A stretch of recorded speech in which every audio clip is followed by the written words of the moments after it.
Hi guys, welcome back to the channel. So, last week where uh the US base got struck, 3 service members were killed, and Biden said he's gonna retaliate. And I guess he retaliated on Friday, and by today it was another attack in Iraq which killed Kurds.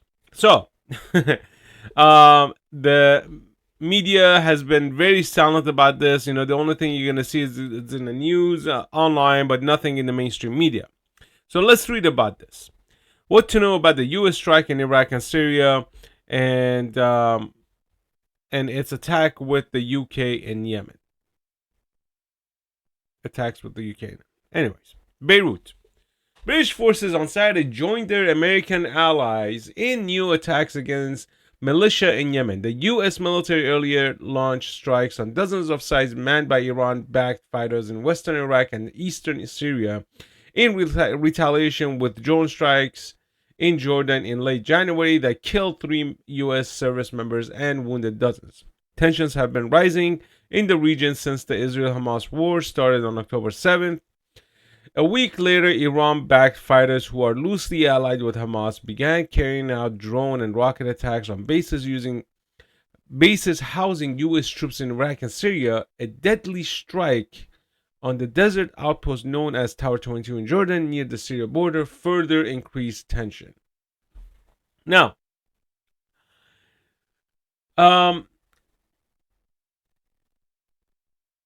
this is escalation of war. This is escalation of conflict, and having a weak president, it was damned to happen. Now, the way I see it is, United States doesn't want to go in direct war with Russia. One does not want to go in direct war with Iran, and they get engaged in these proxy wars. So they get poor countries to do their dirty jobs for them, as Iran does the same thing.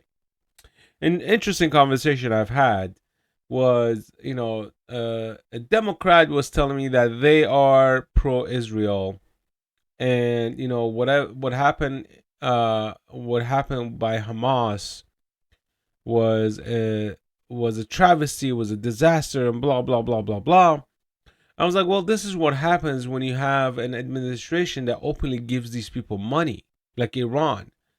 And the response I got was, there is no correlation between the two. No correlation between the two.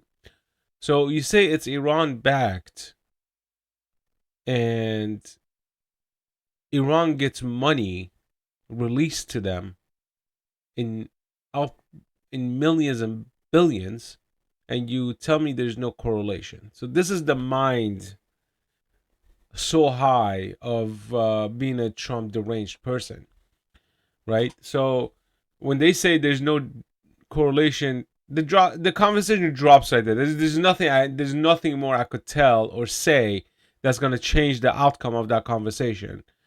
With me walking away, not trying to like pull my hair out, right?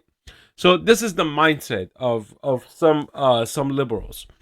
Anyways, let's continue reading on this. Then we're gonna dissect this a little bit more. The United States and Britain said they launched a barrage of strikes against Houthi targets in Yemen from fighter jets and warships in the Red Sea. The strike hit 36 Houthi targets in 13 locations, according to the U.S. and UK militaries. UK militaries. It is the third time in 2 weeks that the U.S. and Britain have conducted a large joint operations to strike Houthi weapon launchers, radar sites, and drones. So, Houthis have been sending missiles and rockets towards U.S. Ships and carriers. So, I guess now it's time to retaliate. And I have to say this. This is not where it's gonna end. This is gonna escalate to even further, because that's what we are in. That's what we have been in for the past 20 plus years is wars, endless wars, stupid wars. Um, it'll keep funding military contractors. It'll keep funding these neocons who just want to start, pointless crap wars and kill people. That's what they do. Now, if our home base has been attacked, no question about it. I have no problem with retaliation. But we need to know and we need to understand we are not wanted in Iraq, we are not wanted in Yemen, we are not wanted in any of these Middle Eastern countries. Okay? We only went in there to bring democracy, right? Again, the word democracy is bring fascism and socialism to those countries. It's not about vote, freedom of vote or anything like that. It has nothing to do with that. It's all about control, right? So when you hear the word democracy, I've said this in my previous segment that this is just a signal to start something and break the normal culture in that region, right?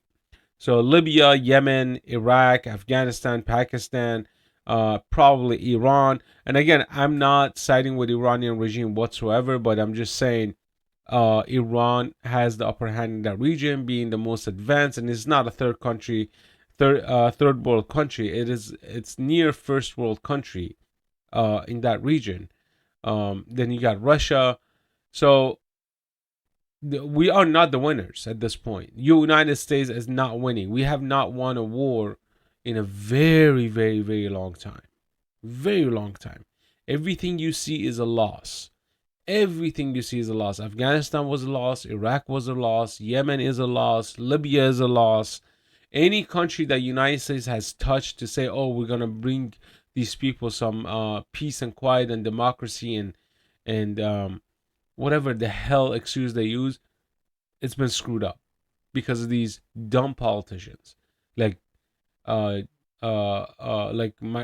his name, Bolton, like Kerry, all these people, neocons. Nikki Haley, definitely a neocon, right?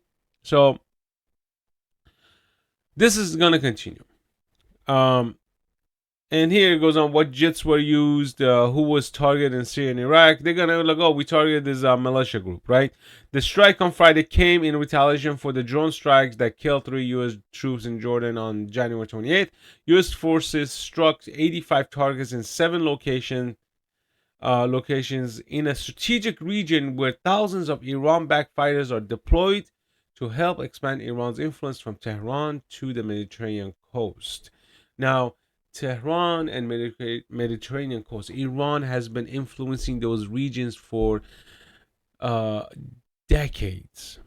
And I mean decades. As soon as the Iran revolution happened, that was their end goal game. And when the war started in Afghanistan and Iraq, that was their go time. That was their seeding time, right? They started seeding in those regions. They started putting little seeds here, little seeds there, and those seeds now have blossomed into this forest that we cannot control anymore. We have lost control. We do not have any control in that region. And for that reason, guys, this is why I'm saying we have lost big time. They hate the West. They hate everything about the West. And I don't blame them because the West, it has turned into an infestation of ideology. That's all it has turned into. But tell me what you think. Leave your comments down below. Let me know if I'm wrong or if I'm right. Peace out.